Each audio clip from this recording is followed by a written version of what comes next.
Muy buenas noches, hermanos. Cantemos en el Monte Calvario.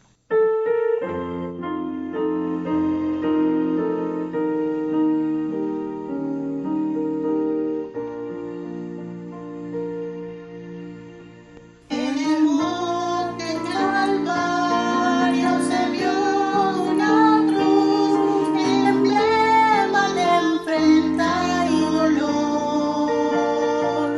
Y yo aprecio esa cruz, no murió mi Jesús, por salvar al mal sin pecador.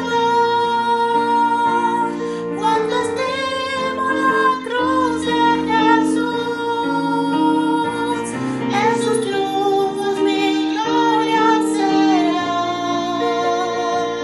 Y algún día en vez de una cruz, mi corona Jesús me dará. En la cruz de su sangre Jesús derramó, hermosura contempló en visión, pues en ella el Cordero inmolado murió para darme pureza y perdón. Cuando estimo la cruz de Jesús, en sus triunfos mi gloria será. Y algún día en vez de una cruz, mi corona Jesús me dará. Seguiré a Jesús, tomaré hoy mi cruz, los desprecios con que sufriré. Y algún día feliz con los santos en luz, para siempre su gloria tendré. Cuando estimo la cruz de Jesús, en sus triunfos mi gloria será. Y algún día en vez de una cruz, mi corona Jesús me dará.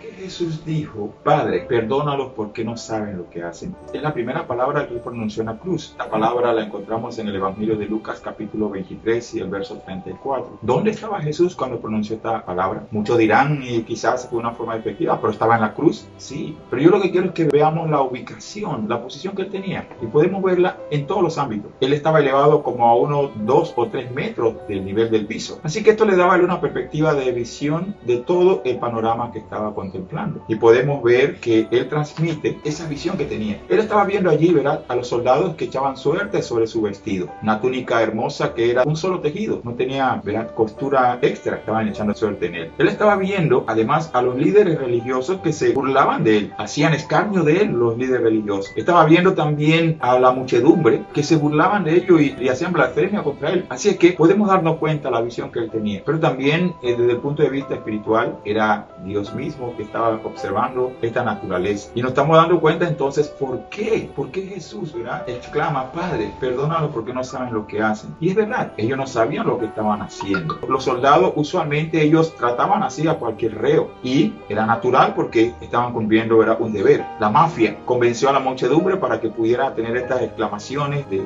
petición de crucifixión, que fuera desaparecido. Y también podemos ver a la muchedumbre con esta forma de dejarse influenciar de estas personas. Así que por razón podemos ver por qué Jesús pidió, ¿verdad?, a su Padre que lo perdonara porque no sabían lo que hacían. Yo quiero que podamos ver de aquí 3 puntos muy interesantes a los cuales nosotros podemos aplicar y entender, ¿verdad?, por qué Jesús dijo esta expresión muy interesante. Algo muy importante quiero señalar: esta petición que Jesús hizo no significa que todos fueron perdonados de una forma unilateralmente, sin mediar la fe o el arrepentimiento. Eso no significa eso. Lo primero que quiero que veamos de lo que Jesús quería mostrar allí, uno, significaba que Jesús estaba dispuesto a perdonarle cuando mostraran esa actitud. No como usted o como yo, que muchas veces nuestro lema es: el que me la hizo, me la paga. Jesús no, él estaba dispuesto a perdonarle. También podemos ver en un segundo punto: Padre, perdónalo porque no saben lo que hacen. ¿Qué está haciendo Jesús con esto? Él está cumpliendo o dando fe a lo que los profetas habían dicho de él. Allá en Isaías 53:12 nosotros podemos ver que decía: y él llevó el pecado de muchos e intercedió por los transgresores. Estaba dando cumplimiento a las profecías que se habían hecho de él. Y tercero, Jesús oró: Padre, perdónalo porque no saben lo que hacen. Porque él estaba validando lo que él decía con lo que él hacía. Algo muy claro que él le dijo a sus seguidores: ustedes hagan lo que dicen los fariseos, pero no hagan lo que ellos hacen. Jesús sí no está diciendo que él lo que decía, lo hacía. Y nosotros sabemos en el famoso sermón del monte de nuestro Señor Jesucristo, cuando él decía, ¿verdad? Oíste que fue dicho: amad a vuestro prójimo y aborreced a vuestros enemigos. Pero yo os digo, amad a los que aborrecen, amad a vuestros enemigos. Estaba dando cumplimiento a esto, ¿verdad? Con razón, él está diciendo en este momento: Padre, perdónales porque no saben lo que hacen. Pero hermanos, en cuanto a esta preciosa declaración de Jesucristo y a lo que se refiere en esta oración crucial de él en la cruz, es algo, ¿verdad?, muy especial. Él está mostrando esa sensibilidad o ese perdón que era característico de él y era por lo cual lo había llevado a la cruz. El perdón que la humanidad necesitaba. Así como él vio que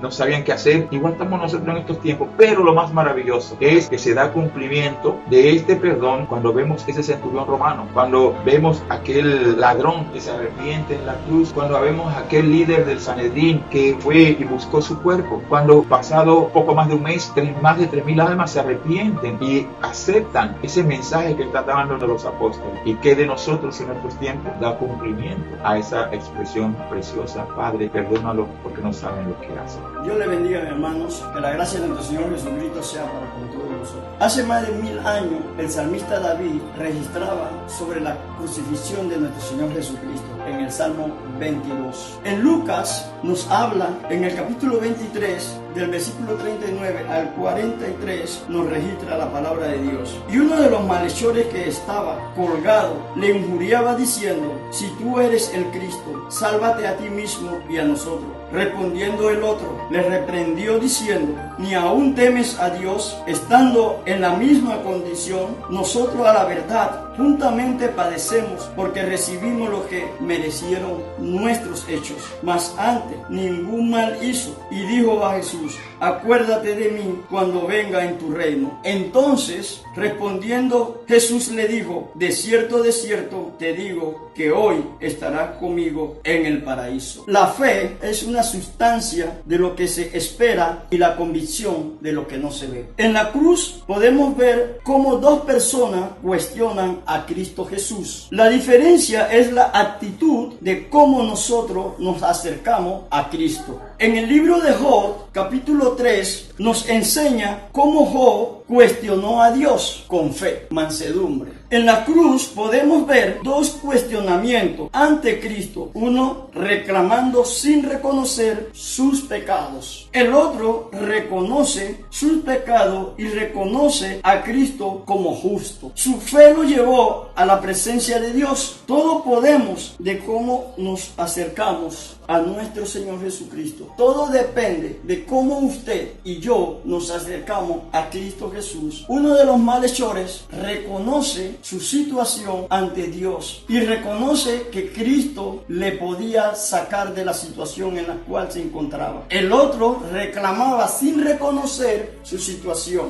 Dos situaciones. Una: Señor, tú eres el Cristo, tú eres el que puede, tú eres el Salvador, tú me diste, tú me quitaste. El otro: Señor, tú me diste, ¿y por qué me lo quitaste? Dos condiciones, dos situaciones por las cuales las personas cuestionaron a Dios. Uno con fe y el otro sin fe, reconociendo ante Cristo. Amén. Muy buenas noches, hermanos, que el Señor les bendiga. Es para mí un privilegio compartir con ustedes en esta noche la tercera palabra que se encuentra en el libro de Juan, capítulo 19, versículos 25 y 26. Y dice la palabra de Dios así: y estaban junto a la cruz de Jesús su madre y la hermana de su madre, María, mujer de Cleofas, Cleofas y María Magdalena. Y como vio Jesús a la madre y al discípulo que él amaba, que estaba presente, dice a su madre: mujer, he ahí tu hijo. Después dice al discípulo: he ahí tu madre. Y desde aquella hora el discípulo la recibió consigo. Oremos. Padre nuestro que estás en los cielos, te damos gracias por tu palabra y por los medios que tú utilizas, oh Padre, para que en un momento dado podamos seguirla corriendo, Señor, y seguirla estudiando y seguirla compartiendo. En el nombre de Cristo, amén. Casi siempre hablamos del amor de madre. Hay una historia cuando el rey Salomón reinaba, y le llegó un caso de dos madres que habían tenido hijos, pero una había muerto, el niño, y la otra estaba vivo, y llegaron a los pies del rey Salomón a pedirle juicio. Una de las madres decía que era su hijo y la otra también que era el suyo, el que estaba vivo. Pero entonces el rey Salomón le dijo: bueno, como ustedes no se ponen de acuerdo, vamos a partir al niño en la mitad. Y una de las mujeres dijo: no, yo prefiero que lo tome ella. El amor de madre siempre es singular. Cuando María, la madre de Jesús, que no hablamos mucho de ella en la Biblia, sino solamente para su nacimiento de Cristo, y después cuando tenía más o menos 12 años, que se había quedado en el templo, que ya habían regresado, y hacía un día que ellos habían caminado y no veían a Jesús. Y cuando ellos regresaron, María le dijo algo que siempre nos quedó grabado a cada uno de nosotros. Le dijo: ¿por qué nos has hecho así? He aquí tu padre y yo te hemos buscado con dolor. Ahora en estos momentos la vemos a María, la madre de Jesús, allí alrededor de las otras dos Marías, viendo el sufrimiento de Jesús y sufriendo ellas también, porque indudablemente ese es el amor de madre, ese es parte de la humanidad de Cristo, ese es su mamá y ella, ese es su hijo. Como madre, indudablemente, que sufrió con mucho dolor, lloró ese día. Y Jesús, cuando ya estaba, ¿verdad?, en sus estertores, tampoco la iba a dejar sola. Y su discípulo amado, Juan, le dice: este es tu madre y este es tu hijo. O sea, los unió, y desde ese mismo instante, dice la Biblia, el discípulo amado la recibió consigo o estuvo acompañándola de aquí en adelante. Hoy día nos toca también nosotros, a cada uno de nosotros, con nuestros padres, ¿verdad?, acompañarlos y estar siempre con ellos. Como hijos, Jesucristo nos enseñó a ser un buen hijo, y nosotros también debemos ser buenos hijos. Como dice la Biblia, ¿verdad?, honra a tu padre y a tu madre. ¿Y qué va a pasar? Vamos a tener muchos días aquí en la tierra. Meditemos en nuestra vida aquí en la tierra también y nuestras acciones para con nuestros padres. Que el Señor les bendiga. Quiero compartirle en esta hora la cuarta palabra, y la encontramos en Marcos capítulo 15, versículo 34. A la hora novena, Jesús clamó a gran voz diciendo: Eloí, Eloí, lama sabactani, que traducido es: Dios mío,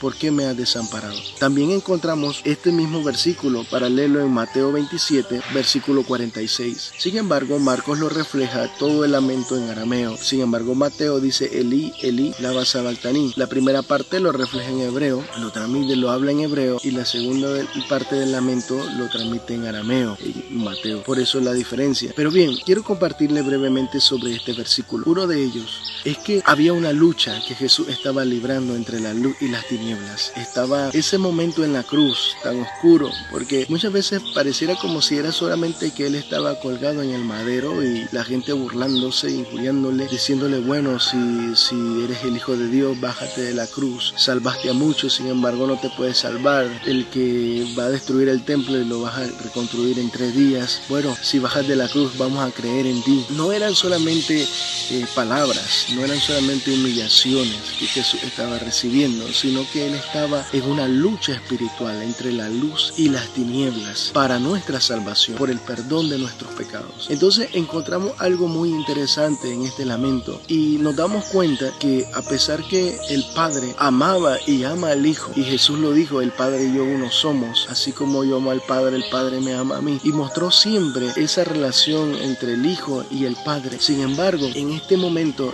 del lamento nos preguntamos por qué Jesús pudo expresarse con tanta amargura diciendo: Dios mío, Padre, ¿por qué me has desamparado? Pero encontramos este punto importante, viendo que la santidad de Dios siempre está por encima forma del amor. ¿A qué voy con esto? Muchas veces las personas dicen, bueno, Dios me ama, Él no importa lo que yo haga, Él siempre va a estar conmigo, aunque yo muera y haya vivido una vida desenfrenada, Dios siempre me va a amar y Él va a querer que yo esté con Él y voy a estar con Él en la eternidad. Sin embargo, en el transcurso de la Biblia, en el transcurso de versículos, capítulos y de todos los libros, nos muestra que el que es amigo del pecado se muestra enemigo de Dios. O sea, no hay ninguna conexión entre la luz y las tinieblas, no hay ningún lazo entre Dios y Satanás. Entonces Jesús en la cruz, en ese momento, al llevar los pecados nuestros y de toda la humanidad, se hizo enemigo de Dios, porque Él era el Cordero. Es como Juan lo dijo, Juan el Bautista en el Evangelio de Juan capítulo 1 versículo 29, dijo: he aquí el Cordero de Dios que quita el pecado del mundo, refiriéndose a Jesús. Jesús era el Cordero sin mancha, el Cordero que iba a ser sacrificado, nuestro sustituto por nuestros pecados, por los pecados nuestros y los de todo el mundo.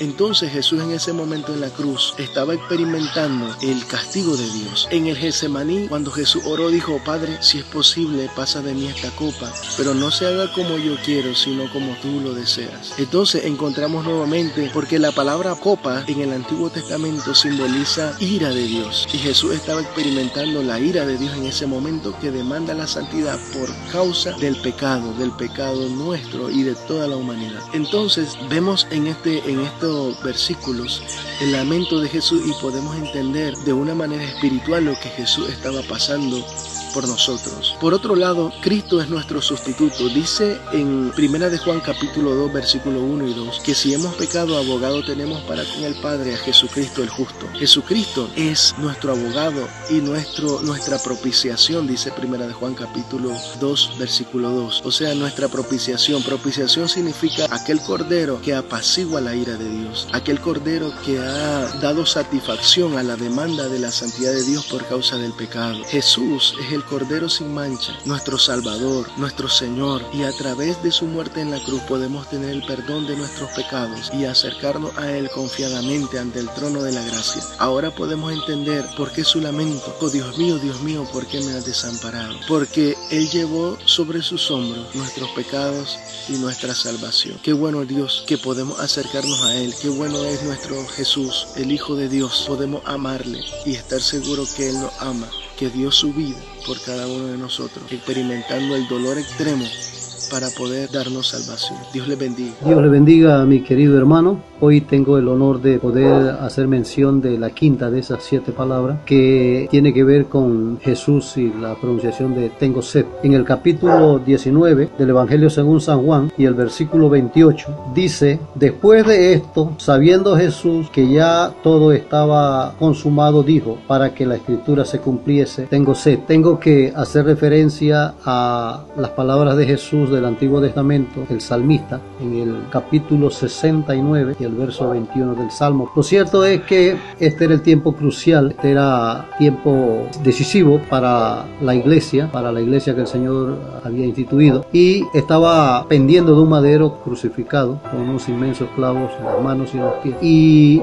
sufriendo tan horrorosa cruz, Él exclama y dice estas palabras: tengo sed. La crucifixión, por ejemplo, para un escritor romano, era un suplicio cruel, horroroso, como ningún otro castigo que daba el Imperio Romano a todos aquellos reos. Era aplicada a los esclavos o a cualquier otro libre, pero nunca a un ciudadano romano. Era tan horrible la muerte por la crucifixión, y esto se debía en parte al intenso dolor causado por la flagelación, los clavos y la posición incómoda del cuerpo que dificultaba la respiración. Además, la deshidratación por la pérdida de sangre y la calentura, es decir, la fiebre, producían una sed intolerable. Aparte de eso, tenemos que agregar la vergüenza que sufría el condenado, porque también sabemos que cuando iban a ser crucificados los desnudaban y estaban a la vista del público. El peor, yo digo, de los castigos para cualquier persona a quien el Imperio Romano de una u otra manera encontraba culpable. Es irónico pensar, por ejemplo, a ese Jesús que mostraba en su humanidad, como Él que pudo decir a la mujer samaritana que Él le iba a dar agua, que ella no tenía necesidad de volver al pozo, el pozo de Joppa. Esa agua de ese pozo Él la necesitó. Es increíble. el dueño de todo, por quien se hicieron todas las cosas. El dueño del universo necesitó agua física en ese momento, pero estaba rodeado de gente que no tenían la intención de darle ni un poquito de agua, y el dueño de todo muere con sed. Ahora, estas cosas no lo sorprendían a él, no lo veamos como que él ahora se va a llenar de enojo porque nadie le da agua, porque ya él había leído la escritura y ya él sabía lo que venía, y donde él también habría de exclamar: tengo sed. Esa sed demuestra la humanidad del Señor y el inmenso amor de Dios por la humanidad, como el amor que Dios tuvo y mostró con la humanidad dando a su Hijo. Así el Hijo está mostrando su amor al mundo, dando su vida con tan horrorosa muerte. Y para terminar, sabemos que el Señor Jesucristo fue crucificado aproximadamente a las 9 de la mañana y que estuvo colgado aproximadamente 6 horas. Todas estas desventajas que no podían menos que tener una gran deshidratación, porque había botado casi toda su sangre, el sol hasta el mediodía,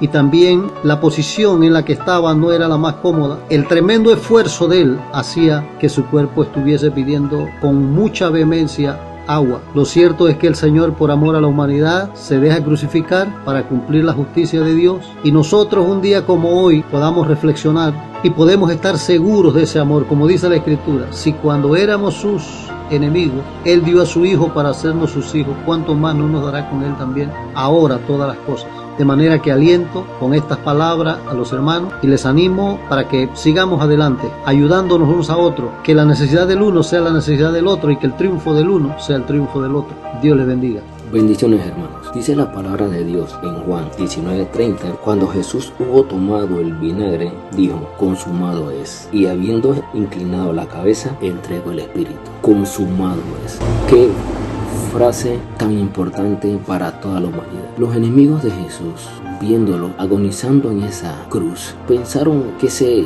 grito era de derrota.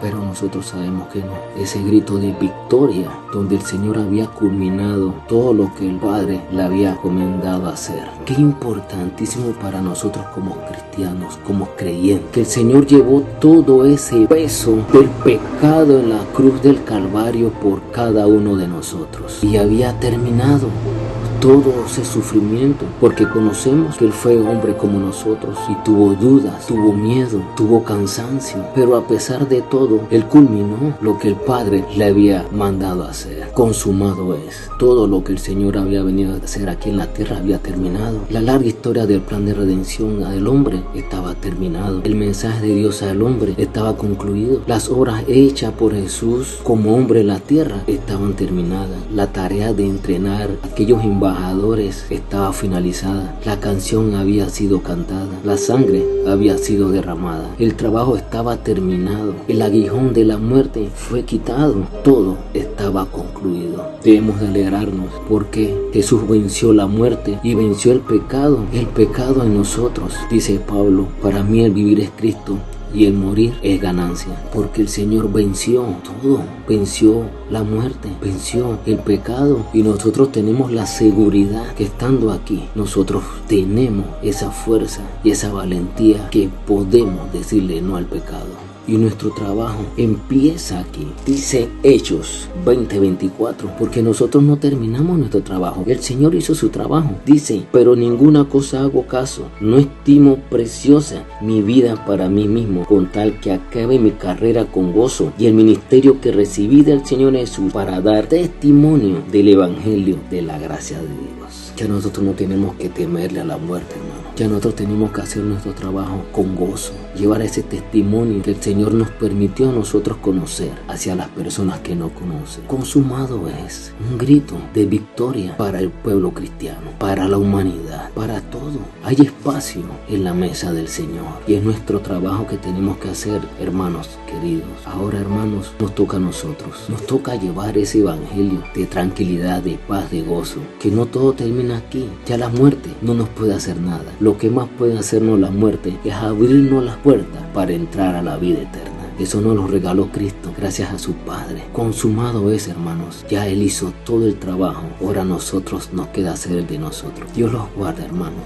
Un abrazo fraternal. Siguiendo la línea de aquel que me presidió y entrando en la última palabra que encontramos en el Evangelio de Lucas capítulo 23 y 46, entonces Jesús clamando a gran voz dijo: Padre, en tus manos encomiendo mi espíritu. Y habiendo dicho esto, expiró. Podemos ver, y me gusta a mí en lo personal, de la primera palabra que hablé, cómo empezó Jesús ese pronunciamiento y cómo termina. En la transición nosotros podemos notar que Jesús en la cuarta palabra no dijo Padre, sino dijo Dios mío, en señal de un padecimiento tremendo y que ya no sentía ese amor del Padre, sino de un Dios que estaba pues reclamando la santidad que él merecía, la justicia a la cual estaba él siempre acostumbrado. Jesús, cargando pues el pecado de todos nosotros encima de él, puede y exclama de esta manera. Pero en esta séptima palabra encontramos que Jesús evoca un salmo, igual que la cuarta palabra. En el Salmo 31:5 usted puede ver que sale esa expresión, ¿verdad? Donde él dice, ¿verdad? En tus manos encomiendo mi espíritu. Pero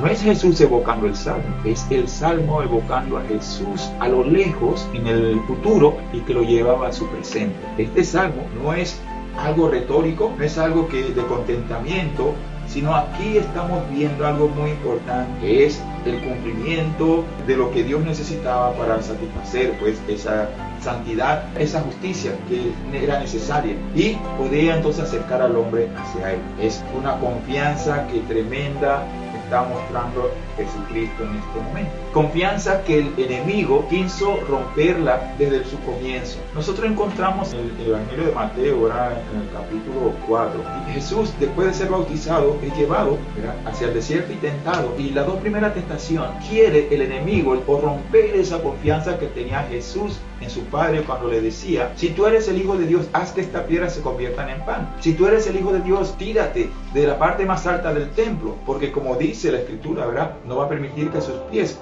pisen o caigan en tierra. Sabía que si él lograba romper esa confianza, el sacrificio perfecto no se iba a lograr. También podemos encontrar y notar dónde Jesús estaba poniendo su confianza. La estaba poniendo en su Padre. Y de allí cuando podemos escuchar y sentirnos complacidos, sentirnos a gusto: Padre, en tu mano encomiendo mi espíritu. Lo quiero llevar a ustedes, ¿verdad?, que entendamos a Esteban. Cuando él estaba siendo apedreado, lo que él dijo: Señor Jesús, recibe mi espíritu. ¿Qué nos dice esto? En Eclesiastés capítulo 2 y versículo 7 encontramos: y el polvo vuelve a la tierra como era, y el espíritu vuelve a Dios que lo dio. Los discípulos, seguidores de Jesús, se dieron cuenta y entendieron que Jesús era Dios, en el cual podía depositarse la confianza. Si así no fuera, Esteban hubiera dicho: Señor Jesús, recibe mi espíritu. Estaba reconociendo que era Dios mismo que estaba poniéndose en el lugar de nosotros para poder reconciliarnos con el Dios Santo. A veces nos encontramos en la disyuntiva, tener cierta desconfianza en el Señor y queremos ayudarle.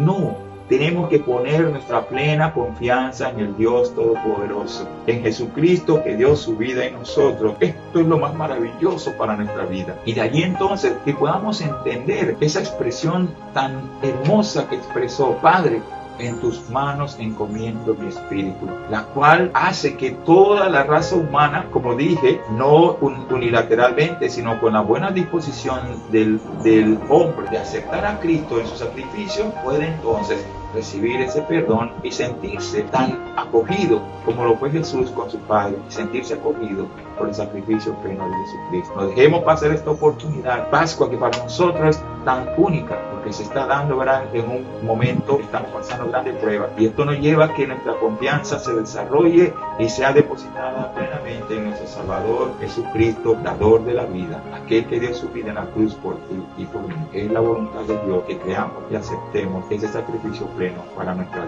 redención. Dios te bendiga.